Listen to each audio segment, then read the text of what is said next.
Theatres came into existence showing audioless movies with text on screen in 1910. These theatres would show the same movie all day long with only one admission fee, meaning that customers could stay as long as they wanted. However, it was in 1913 that Niels Granlund had a great idea for promoting his Brooklyn play that was being performed in New York City. He used parts of the rehearsal and spliced them together, splicing being taking two parts of the film and putting them together to create one reel, to create a short video showing the rehearsal as a form of advertisement for the play. This was a grand idea from Niels, and an even greater success, increasing the publicity of the play by a lot. This idea was then used again by Colonel William Sieg, who adapted a set of newspaper shorts into a 13-film series called The Adventures of Kathleen, which included the introduction of cliffhangers, using the trailers to build excitement for each new film in the series. This use of cliffhangers would keep the audience coming back by building anticipation.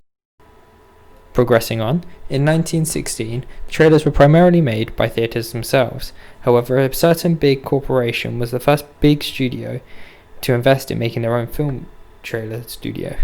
They were called Paramount. In 1919, the National Screen Service, NSS, began their takeover of the trailer business, turning trailers into profits. It became the only major trailer producing company for about 4 decades, which is a stunning amount of time. The company held this monopoly, and even though it wasn't enforced, theatres and directors would use them to make trailers due to it being one less task, while the NSS managed to gain a small amount of royalties for each film trailer it produced, making it profitable for themselves. They even spliced in titles and text specifically for each trailer. The 1920s had a much lower viewing of live performances at this time, which impacted the amount of people who were going to the theatre. Theatres also opened a lot more due to this. This would then impact the amount of people who would view trailers. In 1927, specifically, The Jazz Singer had developed a trailer with audio, which then further revolutionized the industry. After this, trailers would all eventually come to use these techniques to make ads interesting and more appealing. At and around the 1940s, the NSS had almost complete control over the trailer industry, having formed contracts with most of the big Hollywood companies who still made their money by renting trailers and producing the majority of trailers. They had a good consistency with trailers, which allowed them to use the same format, and to develop and hone their skills using the techniques via this. The wipe transition was also introduced, allowing films and trailers to move from scene to scene with a simple wiping effect. This would also have kept the audience interested due to how there wasn't just odd jump cuts that would jar. In 1960, the NSS lost almost all of its monopoly, as new directing styles came in and took over as a new way to advertise films. Directors also wanted more control over what was shown, due to keeping the plot hidden, like in the movie Psycho, directed by Alfred Hitchcock, where the director had a huge plot twist unseen by any film thus far, which really managed to wow audiences, and this was partly due to him making sure that there was no spoilers advertised, so the heavy plot twist was not spoiled. This revolutionized film trailers being made by directors meant a lot more diversity was brought into film trailers, as a director could add their own input over it being made by another company who decided what went into a trailer. This also meant spoilers could be kept on the down low, which then led into the 1970s, where film trailers became more subtle as society became more sophisticated. Youth culture also began to develop in this time, with the idea of teenagers being developed. This change in society would lead to trailer viewings going up due to the idea of disposable income, and teenagers were able to go to the cinema a lot more. Fashion and other trends also changed in this decade, meaning film trailers would have also changed their styles and trends to fit with the times.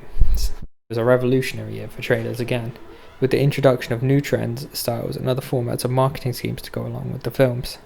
One new trend that really grew was the use of narrative voice, voiced by Don LaFontaine, who was involved in the narration of trailers for dramatic effect. This trend was used for almost 3 decades, and Don himself had filmed over 5,000 trailers. Jaws was another significant movie in the 1970s due to its modernized marketing campaign, which still has an effect on current-day advertising trends, with Universal spending approximately $2 million on marketing, with most of that going towards television marketing. This was ingenious, using 30-second spot ads to advertise Jaws, as it was a new platform time advertising. Making use of it allowed Steven Spielberg to put his movie out there, causing a huge audience for the film. Its advertising scheme worked so well that there were talk shows almost 8 months before the movie had released, which is a lot more than current time advertising, showing the effect that it has now. It also showed how marketing can rally an effect on film's audience whilst keeping the quality of the film high. During the 1990s, there was a vast amount of trailer variation, from the use of shock factor to abstract trailers. Stephen King's It was a huge success, having over 1.5 million views on YouTube alone. The general use of fear of clowns, cliffhangers, and fast-paced movements allowed the audience to get absorbed within the action thriller, but also allows the audience to experience the thrill. The use of costumes and makeup had really improved to look significantly more realistic, especially with the development of special effects, which had been newly introduced at the time. This version of It can then be compared to the more updated 2019 version, in which the trailer uses lighting and editing in a more sophisticated manner. Shots are also more intricate, with more special effects usage, but also CGI in the newer version, which is a newer kind of effect. The quality difference within the two trailers really shows too, with the camera quality in the 29 version of It being much clearer and less grainy, showing the evolution of technology and what is capable now compared to back then.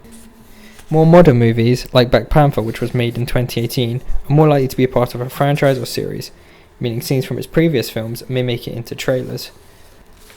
Next film. Black Panther does exactly that, almost acting like a recap for the previous film.